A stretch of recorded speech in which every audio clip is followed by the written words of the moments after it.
ថ្ងៃនេះនាំបងប្អូនមកមើលកន្លែងគេបើកឡានណាបងប្អូន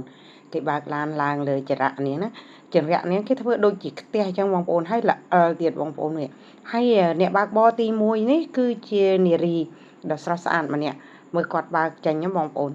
ហើយគាត់បកកែរោទំនុកណាមើលតើគាត់បើកចេញពីរង្វង់ហ្នឹងបានឬអត់ព្រោះអីឡើងមកដល់ធ្លាក់ឡើងមកដល់ធ្លាក់ចុះមកវិញបងប្អូនមើលនេះខ្ញុំអង្គុយមើលឡើងមកយូរណាឡើងភើតពោះជំនួសហ្មងណាហើយធ្វើម៉េចឡើងរួចហើយនេះគឺជាការប្រឡងមួយណាបងប្អូនអញ្ចឹងមកថាគាត់អាចមានសមត្ថភាពបើកចេញពីក្នុងរង្វង់នឹងបានដែរអត់និយាយថាបងប្អូនជួយមើលទឹកនឹងគឺជាទឹកសាប៊ូឬក៏យ៉ាងម៉េចហ្នឹងបងប្អូនមើលប្រវល់ងាកចុះងាកឡើងងាកទៅណាក៏ធ្លាក់ចុះមកវិញដែរងាកដល់តាណាក៏ធ្លាក់ចុះមកវិញបងប្អូនចាំមើលខ្ញុំមើលឡើងផ្លឹកហ្មងណាហើយគាត់ក៏បើកចេញឡានហ្នឹងក៏បើកចេញរោផុតបានប្រហែលដងតែនៅតែល្អិលធ្លាក់ចុះមកវិញបងប្អូនមើលនេះអត់ទៅណាឆ្ងាយពីទឹកហ្នឹងទេតែមិនដឹងថាគេធ្វើកន្លែងដែលគេធ្វើសម្រាប់ប្រឡងហ្នឹងគឺមើលទៅមើលដូចផ្ទះអញ្ចឹងបងប្អូនមើលទៅហើយឡានប៉ុណ្ណឹងសំបើកតែឡើងរួចណាបងប្អូន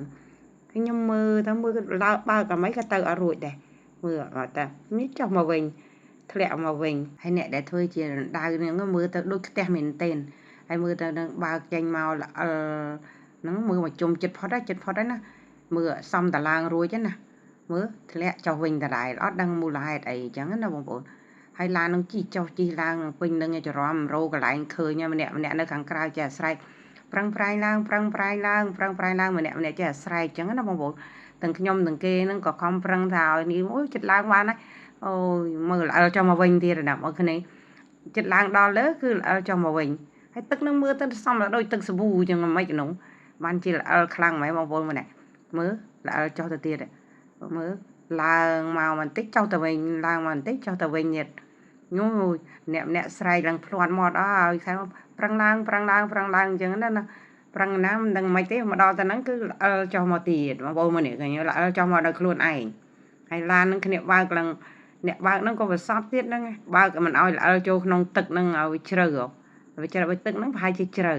ហើយបើកាលណាធ្លាក់ចូលទឹកហ្នឹងគឺលេងងើបរួចហើយលេងឡើងលឺរួចហើយមើលចាំមើលឡានហ្នឹងមើលតានារីម្នាក់ហ្នឹងខំប្រឹងឡើងបានរួចហើយអ្នកនៅខាងក្រៅហ្នឹងនាំគ្នាស្រែកស៊ូហើយអ្នកនៅក្នុងឡានមិនលឺស្ដាប់អត់លឺទេហើយឡើងបានតិចមកចុះមកវិញហើយចាំមើលម្ដងហ្នឹងទៀតទៅណាពវល់ចុះពវល់ឡើងរោកន្លែងនៅតែធ្លាក់ចុះទៅដល់បាតក្រោមនឹងដែរបើសិនជាគេជិះឲ្យវាវិលឡើងមកលើបន្តិចមកវាអាចពិឈិតបន្តិចមកនឹងអាចទៅរួចមើលទៅ1 2 3មើលនៅតែល្អិលចុះទៅវិញអញ្ចឹងហើយទឹកហ្នឹងខ្ញុំសង្ស័យទៅដាក់ទឹកសាប៊ូទេមើលទៅបាននិយាយអញ្ចឹងឡើងបានប៉ុណ្ណឹងល្អិលចុះទៅវិញទៀតគឺទៅហើយកម្លាំងម៉ាស៊ីននៅទប់អត់ជាប់ទៀតណាហើយចង្រាក់ហ្នឹងក៏ល្អិលហ្មងនេះមើលគេធ្វើចាំមើល1 2 3ឡើងផុតហើយអូយអត់ទៀតនៅបន្តទៅទៀតហើយចរំបានចេញរួចផុតហ្នឹងចាំមើលអ្នកបើកបរហ្នឹងខំប្រឹងមើលចិត្តផុតនៅធ្លាក់មកវិញទៀតអញ្ចឹងគាត់មានលេងវិធីណាមកបានចេញរួចបងប្អូនមើលនេះបានត្រឹមប៉ុណ្ណឹងអត់មានណាជួយរួចចាំមើលអូគាត់ដាក់អញ្ចឹងទៅមកវាប់អញ្ចឹងអូចិត្តផុតហើយស៊ូចិត្តផុតអូផុតហើយ